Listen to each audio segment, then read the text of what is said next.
नमस्कार विद्यार्थियों।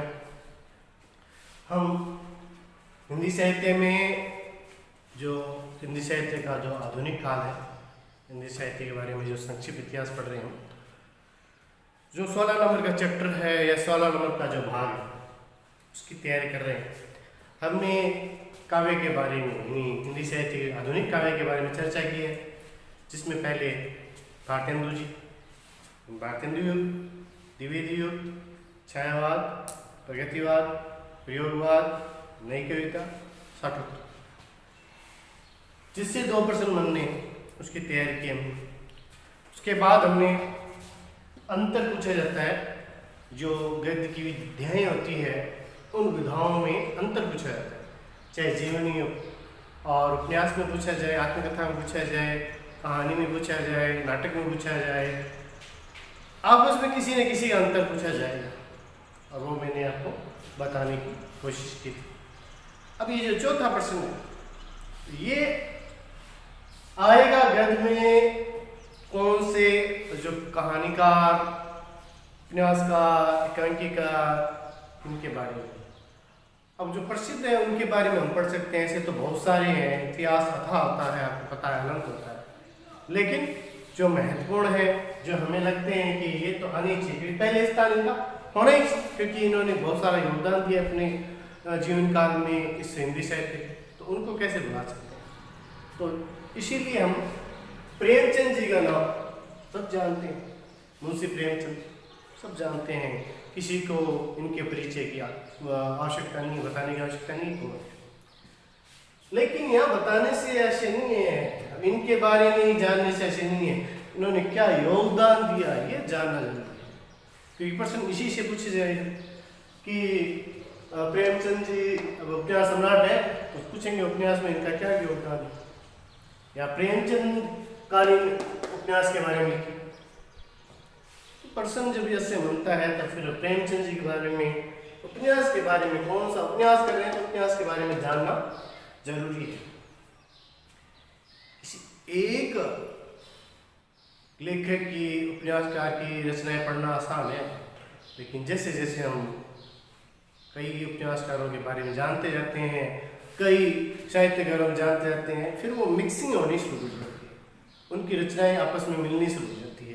तो मैं एक प्रयास कर रहा हूँ कि उन रचनाओं को थोड़ा अलग किया जाए, यानी वो मिले नहीं, आपके जहन में बैठी, क्योंकि ये मस्तिष्क क्या है, मस्तिष्क की एक विशेषता है कि हर बात याद नहीं कर सकता, क्योंकि थोड़ी देर बाद में भूल जाता है, इसमें स्मृति का एक इसका गुण है। अगर उस चीज़ को गांठ बांध ली जाए बात को, तो फिर हम नहीं भूल सकते। हजारों बातें होती, सब याद थोड़ी रहती है आपके जीवन में, लेकिन कुछ बातें याद रह जाती। क्यों? क्योंकि आपने उसको गांठ बांध ली थी, या कह सकते हैं उस पर एक टैग लगा दिया था, आपने एक निशान लगा दिया था, हाँ ये वो लड़का है जो कल मिला था। बहुत सारे लड़के होते हैं मिलने वाले, लेकिन आपने उस विशेष व्यक्ति पर एक टैग लगा दिया, एक निशान लगा दिया कि हाँ ये वो है।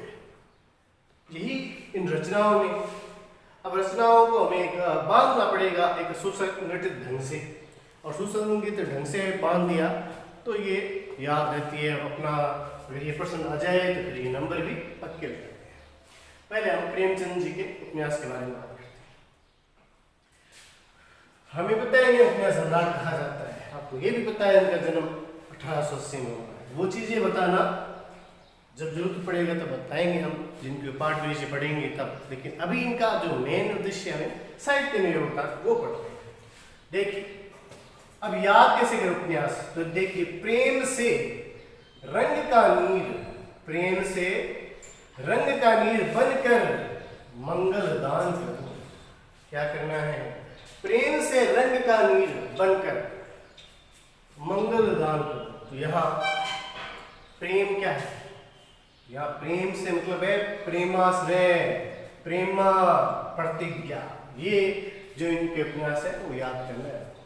तो प्रेम से अपने आप याद हो जाएंगे, और ये भी प्रय के हिसाब से मैंने इसे साथ में रख दिया, क्योंकि अलग रखने का कोई औचित्य नहीं, साथ में रख दें ताकि याद आ जाएगा। एक बार आपको बांधना है, बांध के फिर याद हो जाएगा। तो प्रेमाश्रय, प्रेमा और प्रतिज्ञा, आपको प्रेम से इन तीनों को याद रखना है। फिर से इस से क्या याद रखना है? से सेवा सदन, आपको इस प्रकार से दिमाग बैठाना है कि से आते ही आपको पता चल जाता है। सेवा सदन इनकी जो उपन्यास है उसके बारे में बात करें। फिर बात करें रंग, रंग से आएगा रंगभूमि, इनकी जो प्रसिद्ध रचना है रंगभूमि, उनके बारे में याद रखना है। का से क्या याद करें? का से याद करना है कायाकल्प। एक बार आपको लग रहा है ये कठिन है, लेकिन आप 2 बार 3 बार दोहराएंगे फिर आपको लगेगा एकदम इजी हो गया, ये तो कुछ है ही नहीं। तो वैसे ही आपको देखना है। का से कायाकल्प, नीर से निर्मला, नीर से आपको निर्मला बनाना है। बन से गबन, गै जोड़ देना आगे तो ये गबन बन जाएगा बन से। कर से करम भूमि, कर से कर्म भूमि। मंगल, मंगल से मंगल सूत्र, मंगल से मंगल सूत्र, ये अधूरा रह गया था इनकी मृत्यु होने के कारण, ये पूरा नहीं हो पाया और इनके पुत्र अमृत राय ने इनको पूरा किया था। अमृत राय के द्वारा पूरा होता है लेकिन शुरुआत इनके द्वारा होती है, अधूरा रह जाता है, इसीलिए है इन्हीं का। दान से 2 दान याद रखना है, वरदान और गोदान। इस प्रकार से आपको याद करना है कि हाँ दान का अर्थ क्या है, गोदान और वरदान। इससे क्या होगा, ये जो रचनाएं हैं आपके सामने देखिए 1 2 3 4 5 6 7 8 9 10 11 12 रचनाएं आपको एकदम दिमाग में बैठ जाएंगी। वरना क्या होता है 2-4 ही रचना याद करते हैं फिर दिमाग भूलने लगता है, इनको भी भूल जाता है। याद करेंगे एक सिस्टमेटिक ढंग से, एक तरीके से, ये जब लाइन आप बार बार याद करोगे तो सब दिमाग में जाएगी। ये नाम तो याद रहते हैं लेकिन क्या हम भूल जाते हैं। एक सहारा चाहिए, वो सहारा ही है। देखिए प्रेम से रंग का नीर बनकर मंगल दान करूं, प्रेम से रंग का नीर बन कर मंगल दान करूं। तो प्रेम से प्रेमाश्रम, प्रेमा प्रतिज्ञा, से सेवा सदन, रंग रंगभूमि, का से कायाकल्प, नीर से निर्मला, बन से गबन, कर से कर्म भूमि, मंगल से मंगल सूत्र जो अधूरा रह गया था, दान, वरदान और गोदान, ये इनका अंतिम रचना है। अंतिम पूरी हुई तीसरी अंतिम रचना ये है, ये तो अधूरी रहेगी, अंतिम रचना ये। अब आपको पता है कि जो कॉपी चेक करने वाला ना रचनाएं देख कर ही नंबर देखता है। जितने नंबर 4 नंबर का है, आप ऐसे गप्पे मारनी उतनी मार दो, वो आपको 1-2 नंबर देके छोड़ देगा। लेकिन जब ये रचना आ गई ना तो फिर वो सोच लेता है बच्चा इंटेलिजेंट है, बच्चे को नॉलेज है, रचनाओं का भी ज्ञान है, तो फिर वो 4 नंबर देने से हिचकिचाता नहीं, दे देता है। इसीलिए रचना जरूरी है। आपको परिचय भी आता है, पता है, तो ये परिचय में भी काम आएगी, वहां भी आपके 2 नंबर का परिचय आता है, वहां भी काम आनी है, और इधर 4 नंबर का जो प्रश्न है वो भी काम का है। तो ये इसीलिए 2 तरफा फायदा दिलाने वाली बात है, इसीलिए मैंने इसे यहाँ लिखने की कोशिश की। ये तो थे उपन्यास की बात। अब प्रेमचंद की कहानी, एक तो नोटबुक में इनको लिखना होता है, लिखकर 2-3 बार रफ में फिर आपको लिखना पड़ता है, तब जाकर याद आती है। ऐसे स्वतः है ना, कोई मुंह में लड्डू नहीं मिलने वाला है, थोड़ी मेहनत करनी पड़ेगी। देखिए प्रेमचंद की कहानियां याद करनी है, ऐसे तो बहुत सारी आपको याद हो, लेकिन क्या है जब पेपर आता है तब दिमाग चलना बंद हो जाता है। उसमें क्या होता है, एक इस मैंने इस दोहे के द्वारा इस एक काव्य के द्वारा इनको याद करने की कोशिश की है, ताकि याद रहे कि कहानीकार है, प्रमुख कहानीकारों में कहानी सम्राट है, कहानीकार में प्रेमचंद का नाम तो पहले आना है, और नीचे आ जाए तो भी अपने काम का है।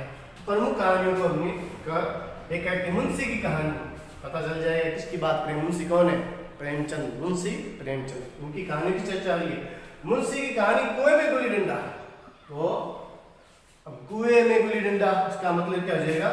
कुएं में मतलब ठाकुर का, प्रसिद्ध रचना है इनकी ठाकुर का कुआं। तो ठाकुर का कुआं जो समय के सामाजिक बुराइयों पर आधारित है, जाति प्रथा पर आधारित है।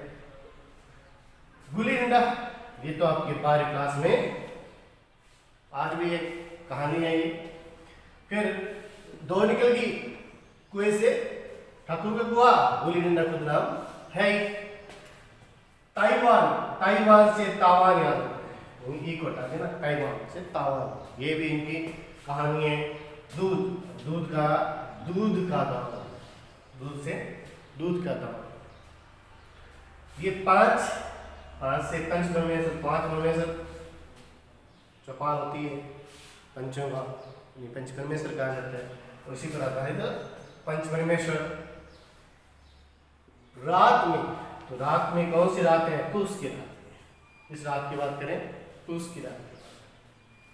ठंडा से कोई शब्द नहीं है। काकी, तो काकी की यहाँ बूढ़ी काकी की बात है। कौन सी काकी? बूढ़ी काकी। काकी की मतलब बूढ़ी काकी। और काकी की कैफीन है। कैफीन कैंटीन होता है उस प्रकार सा। तो लेकिन यहाँ पे कैफीन से अपने कफन लेना है। बेलों का विध्वंस, बेलों का जो है वो दो बेलों की कथा है। नहीं बड़ी भी होगी हीरा और मोती की, छोटी क्लासों में, 9वीं क्लासों में, 8वीं क्लासों में कहीं पढ़ी है दो बेलों की कथा। बड़ी प्रसिद्ध कथा है दो बेलों की कथा। फिर बात करते हैं विध्वंस। यहाँ विध्वंस है तो विध्वंस सिंह की कहानी है। बड़े भाई, बड़े भाई को क्या लेना है? बड़े भाई साहब। और ईदगाह भी आपने पढ़ी है। ईद से ईदगाह भी इनकी प्रसिद्ध रचना है। और मंत्र, मंत्र से इनकी रचना मंत्री है। गति से सदगति है। बहुत सारी कहानी तो आप वैसे ही याद है मुझे, लेकिन कुछ कहानी आपको याद करनी पड़ेगी। तो इसीलिए मैंने आपको एक बार कहा है, देखिए फटाफट। मुंशी की कहानी, कुएं में गिल्ली डंडा, ताइवान का दूध 5 रात में ठंडा, काकी की कैफीन, बेलों का विध्वंस, बड़े भाई की ईद, मंत्र गति से बंधा। अब कुएं में तो ठाकुर का कुआं करना है, गुल्ली डंडा खुद रचना है, ताइवान से तावान करना है, दूध का दाम करना है, 5 से पंचकर्मेश्वर करना है, रात में पूस की रात करना है, काकी से बूढ़ी काकी करनी है, कैफीन कफन करना है, बेलों का दो बेलों की कथा करनी है, विध्वंस से विध्वंस, और बड़े भाई की बड़े भाई साहब लिखना है, और ईद से ईदगाह लिखना है। मंत्र है ही मंत्र, गति में सदगति है। ये चीजें थी कहानी के बारे में। ठीक है, देखिए हमने प्रेमचंद जी के बारे में पढ़ा है। प्रेमचंद जी ने जो कहानी और उपन्यास लिखा है वो आदर्शवाद पे लिखा है। आदर्शवाद। उसके बाद यथार्थ,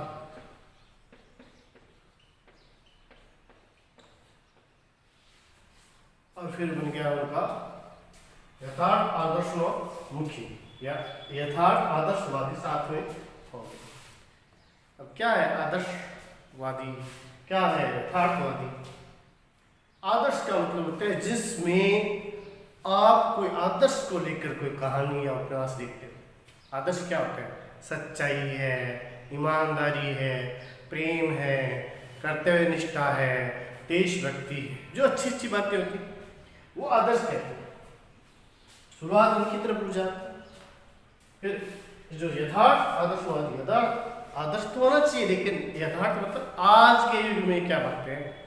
अब आज के युग में ना तो श्रवण जैसा बेटा है, ना राम जैसा कोई पुत्र मिलेगा, ना राजा मिलेगा, तो वो नहीं मिल सकता। यथार्थ क्या है? आज की वास्तविक स्थिति क्या है? समाज में वास्तविक स्थिति क्या है?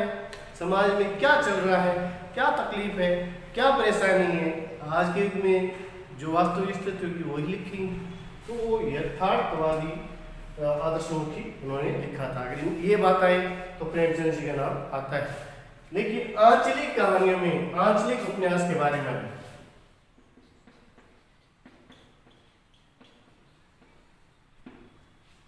आंचलिक, अंचित, जनपद, कोई ग्रामीण कहानी हो, ग्रामीण विशेष की हो, कोई अंचल विशेष पर कोई कहानी हो, उपन्यास हो, वो आंचलिक कहानियां या उपन्यास आते हैं।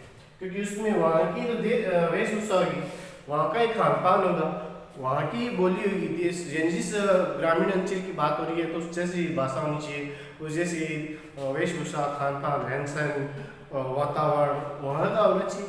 तो ये जो आंचलिक उपन्यास का कह सकते हैं हम, वो है फणीश्वरनाथ प्रेम, और कहानीकार भी फणीश्वरनाथ प्रेम, क्योंकि इन्होंने अंचल विशेष को अपना कहानी और उपन्यास का मुद्दा बनाया कि ग्रामीणों में क्या समस्या है, गांव में क्या समस्या है, वो बातें इन्होंने अपने उपन्यास में लिखी। डायरेक्ट राजे फणीश्वरनाथ रेणु के बारे में लिखी है तो भी आप लिख सकते हो, और ये आज आंचलिक उपन्यास के बारे में लिखिए, तो लिखेंगे तो इनके बारे में ना। आंचलिक उपन्यास होता है क्या, मैंने आपको बताया, जो अंचल विशेष की विशेषता बताई, ग्राम की जो खान पान, रहन सहन, बोलियां, वातावरण, उनसे संबंधित कोई कहानी होगी, उनसे संबंधित कोई उपन्यास होगा, तो वो रचना आंचलिक होगी। तो याद है कि हम पहले फणीश्वरनाथ रेणु के उपन्यास के बारे में पढ़ते हैं। इन्होंने को याद कैसे करें, ये जो रचनाएं हैं इनको याद कैसे करें, क्योंकि आप भी लग रहा है कीजिए, लेकिन जैसे मैंने कहा सभी साथ में होती है तो फिर कुछ न कुछ भूल भटकाव होता है, इधर उधर होता है। तो इसलिए इस दिमाग में हमें हर चीज को एक तय करके बांध के रखा। तो देखिए, दीर्घ मेले में पलटू बाबा ने कितने जुलूस में पढ़ती पढ़ी कथा देखी। जैसे कोई प्रश्न हो गया आपके सामने ही कि बताओ दीर्घ मेले में पलटू बाबा ने कितने जुलूस पढ़ती पढ़ती कथा में देखी, तो उसी से तो रचना याद हो जाएगी। देखिए कैसे, दीर्घ, दीर्घ का मतलब है दीर्घ तपा, दीर्घ से आपको याद करनी है उनके उपन्यास दीर्घ तपा में। मेले से मतलब मेला अंचल, मेले से क्या हो जाएगा, मेला अंचल। पलटू बाबा से हो जाएगा पलटू बाबा रोड, और कितने से हो जाएगा कितने चौराहे, और जुलूस से क्या हो जाएगा जुलूस, और पढ़ती पढ़ती कथा से याद हो गया पढ़ती पढ़ती कथा। तो सीधी बात, ये नाम तो सीधा आ रहा है, जुलूस सीधा आ रहा है, कितने से आपको याद करना पड़ेगा कितने चौराहे, और पलटू बाबा से आपको याद करना पड़ेगा पलटू बाबा रोड, मेले से याद करना पड़ेगा मेला अंचल, और दीर्घ से याद करना पड़ेगा दीर्घ तप। तो ये इनके उपन्यास है, आंचलिक उपन्यास है। आंचलिक उपन्यास का प्रश्न बनता है, महत्वपूर्ण प्रश्न है, और उसमें ये आपको पहले आंचलिक उपन्यास क्या होता है वो बताना है, और फिर जो आंचलिक उपन्यासकार हमारे फणीश्वरनाथ रेणु सबसे महान, उनके रचनाओं के बारे में लिखना है। प्रश्न कहानी का भी आ सकता है, आंचलिक कहानी के बारे में। तो फणीश्वरनाथ रेणु ये कहानी, उनकी जो कहानी संग्रह उनको देखते हैं। एक पंक्ति के द्वारा, अच्छे आदमी ने श्रावण की आधी रात्रि को, अच्छे आदमी ने श्रावण की आधी रात्रि को अग्नि के पास ठुमरी देखी। कुछ विशेष बात हुई तभी तो, क्योंकि ये ठुमरी देखना तो किसी बुरे आदमी को ना होता है, लेकिन यहाँ अच्छा आदमी देख लिया, अच्छे आदमी ने, और श्रावण की आधी रात्रि को और अग्नि के पास और ठुमरी देखी। इससे अपने आप रचना आ जाएगी। देख कैसे, अच्छे आदमी की खुद एक रचना है। श्रावण की दोपहरी धूप है, आधी रात्रि से आधी रात्रि की महक है, अग्नि से अग्निखोर, और ठुमरी से ठुमरी, इनकी जो कहानी है, कहानी संग्रह है। देखिए कैसे याद करना है, अच्छे आदमी ने श्रावण की आधी रात्रि को अग्नि के पास ठुमरी देखी। तो याद रखिए, अच्छे आदमी श्रावण की दोपहरी धूप, और आधी रात्रि से आधी रात्रि की महक, और अग्नि से अग्निखोर, और ठुमरी से ठुमरी। तो ये मैंने आपको आंचलिक कहानी आ जाए, आंचलिक उपन्यास आ जाए तो आप बता सको, उसी के परिदृश्य से ये मैंने आपको बताया। क्योंकि ये प्रश्न बनता है, आंचलिक उपन्यास के बारे में बताइए, आंचलिक कहानियों के बारे में बताइए। आंचलिक होगा तो याद रखना उसी पृष्ठभूमि के बारे में बात किया जाए। किस पृष्ठभूमि की? ग्रामीण अंचल की पृष्ठभूमि की बात की जाएगी। वहाँ का रहन सहन, वहाँ का खान पान, वातावरण, बोली, पहनावा, सब कुछ वैसा का वैसा होगा ग्रामीण अंचल की कहानी होगी। कहने मतलब है उस ग्रामीण क्षेत्र की कहानी, उस ग्रामीण क्षेत्र का उपन्यास होगा, उसी पर ये उपन्यास और कहानी लिखी। तो मैंने आपको जो महान आंचलिक उपन्यासकार है, महान आंचलिक कहानीकार, उनके बारे में बताया। ठीक है, देखिए अब हम जैनेन्द्र के उपन्यास, प्रश्न आता है मनोविश्लेषण। मनोविश्लेषण या फिर आ सकता है मनोवैज्ञानिक।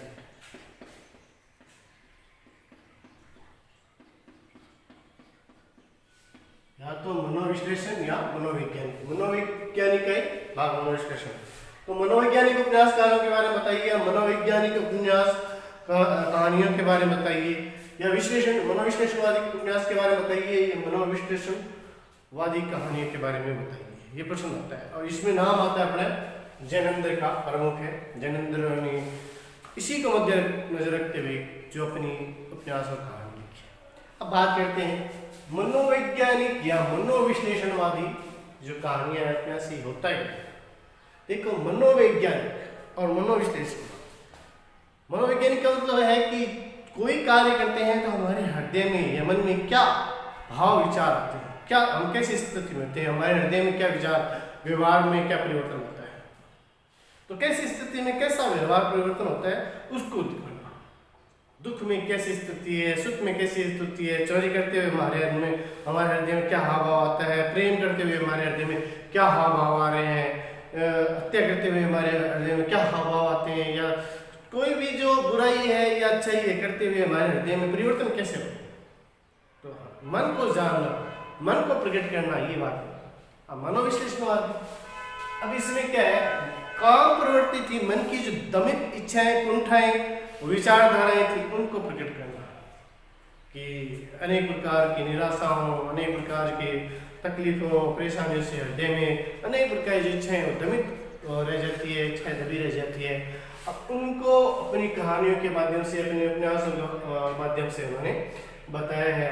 तो मनोवैज्ञानिकता मतलब है एक छोटे बच्चे के हाव भाव क्या हो, कैसे वो एक दूसरे बच्चों से खेलते हैं, किस प्रकार उनका व्यवहार होता है, तो वो सब बताया गया। आपने पाजेब कहानी पढ़ी है ना जुबानी क्लास में, इसमें किस प्रकार से बच्चे के भाव बताए गए हैं कि बच्चे को डरा धमका कर आप जो असत्य है उसको भी सत्य साबित करवा सकते हैं, क्योंकि बच्चा नहीं जानता क्या सत्य है और क्या असत्य है, उसे पता नहीं है। क्योंकि छोटा बच्चा, उसे बिल्कुल पता नहीं क्या चोरी होती है क्या नहीं होती है। उसने चोरी की भी नहीं थी, लेकिन दबाव में आकर डर के कारण उसने चोरी स्वीकार कर ली थी। उसी को ध्यान में रखते हुए हमें ये बताना जरूरी है कि मनोविश्लेषणवादी या मनोवैज्ञानिक उपन्यासकार, मनोविश्लेषणवादी कहानीकार बताएगी, तो इनका नाम प्रमुख होता है। जब एक याद हो जाए ना तो क्या एक ढांचा बन जाता है। हमें यही करना है, थोड़ा एक ढांचा बन गया ना, उसके बाद में बहुत सारे मनोवैज्ञानिकार और कहानीकार आ जाएंगे, लेकिन एक ढांचा बनाना जरूरी है। और उनमें जैनेंद्र का नाम तो वैसे ही आना है, क्योंकि अपने जैनेंद्र को तो देखो सीधी बात है, अपने पाजेब कहानी है, परिचय में भी याद करना पड़ेगा। तो देखिए किस प्रकार से देखते हैं। सुनी कल्याणी, दस सुख त्याग कर अनंतर तप से विजय प्राप्त कर अनामुक्ति व्यतीत की। एक बात बताएगी है कि कल्याणी ने कोई कहानी सुनी है, किसी बौद्ध धर्म की, किसी की बात, साधु संत की बात सुनी है, सुनी, उसने क्या किया, 10 सुखों को त्याग किया। सुखों को त्याग करना पड़ता है, अनंतर तक की तपस्या, अनंतर मतलब बहुत लंबी तपस्या की उसने, फिर विजय प्राप्त की। इस काम पर मोक्ष की विजय होती है तब जब हमारे हृदय को जीत गए। तो अपने इस हृदय को जीत लिया उसने, इच्छाओं को, इंद्रियों को जीत लिया, और फिर क्या है, अनामुक्ति व्यतीत की, जो अनंत काल का मोक्ष मिलता है, वो मोक्ष की प्राप्ति की, उसको बिताया। देखिए कैसे याद करें। सुनी से 2 याद रखना है। सुनी, सु मतलब सुनीता, नी से मतलब नीलमणि, सु मतलब सुनीता, नी मतलब नीलमणि। 2-3 बार आप दोहराओगे, लिखोगे, याद हो जाएगा। कल्याणी, कल्याणी से खुद रचना है, तस से संग, सुख दे, सुखदा, त्याग से त्यागपत्र, अनंतर अपने आप में खुद रचना है, पैसे तपोभूमि, पैसे परक, वी से विवर्त, और जैसे जयवर्धन, अनाम से अनामशम, मुक्ति से मुक्तिबोध, व्यतीत खुद रचना है। लगता है आपको क्या है, लेकिन 2 बार 3 बार लिख के देखो, याद हो जाएगा आपको। जब एक बार में कुछ रचना याद रहेगी, दूसरी बार में और ज़्यादा होगी, और तीसरी चौथी बार में पूरी याद हो जाएगी। उससे आपको बेनिफिट मिलेगा कि जो कॉपी चेक करता है, जांच करता होता है, वो ये चेक करता है कि रचना कितनी लिखी है, बच्चे को नॉलेज कितना है, जानकारी कितनी है। उसके आधार पर वो नंबर देता है। और हमने जब रचनाएं लिख दी है तो उसके बाद में वो 4 नंबर देने से नहीं हिचकिचाएगा, उसको देना ही पड़ेगा। देखिए, सुनी कल्याणी दस सुख त्याग कर अनंतर तप से विजय प्राप्त कर अनाम मुक्ति व्यतीत। किस प्रकार से उसने कोई बात सुनी, बात क्या थी कि तुझे 10 सुख त्याग करने, और फिर अनंतर तप से उन्होंने क्या किया, अपने इस कामेंद्रियों का विजय प्राप्त की और फिर अनाम मुक्ति व्यतीत की।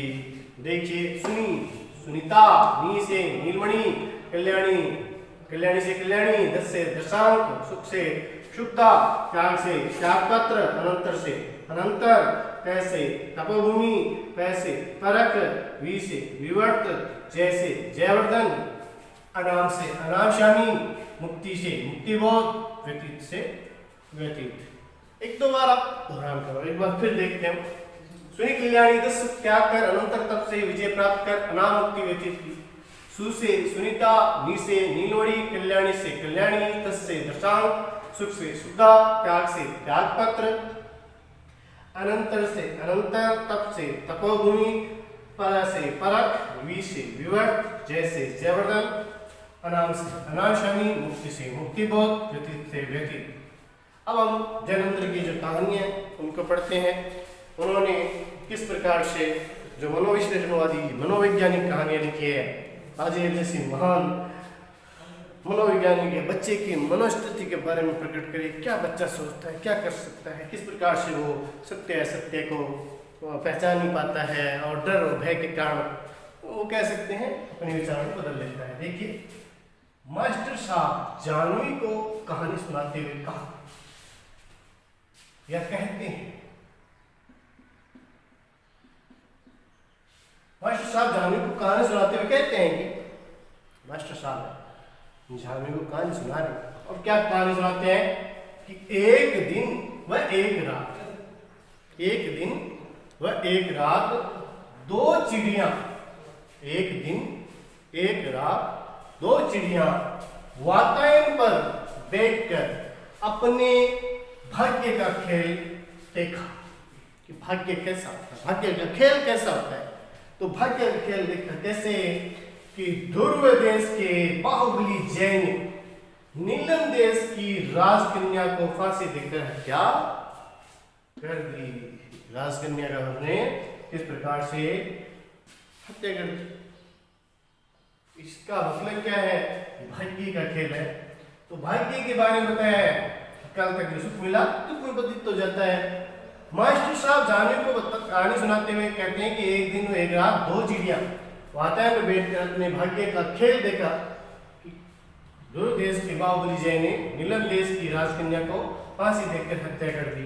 अब देखिए, मास्टर साहब पहले ये एक रचना कहानी है, जानवी ये भी रचना है। फिर अपने यहाँ पे आएंगे एक दिन, ये भी एक कहानी है। फिर एक रात, ये भी कहानी है। फिर दो चिड़िया, ये भी एक कहानी है। वातायन, वातायन समझते हो, झरोका खिड़की ऊपर वाला जो हवादार। फिर है वातायन पैर, यहाँ पर से दो रचनाएं हैं। पैर से तो पाजे फेमस रचना अपने पाठ वाली याद रह जाएगी। और ये है रे से राजीव और भाभी। फिर है अपने भाग्य का, यहाँ अपने भाग्य, अपना भाग्य, अपना अपना भाग्य, अपना अपना भाग्य, अपने भाग्य से अपना अपना भाग्य। फिर खेल, खेल एक रचना है। और ध्रुव है, तो ध्रुव देश से ध्रुव यात्रा, बाहुबली से बाहुबली, जैसे जयसंधि, नीलम देश की राजकन्या तो एक रचना है। राजकन्या यहाँ तक, नीलम देश की राजकन्या ये भी एक रचना है। फांसी भी एक रचना है, हत्या भी एक रचना है, इन्हीं कहानी है।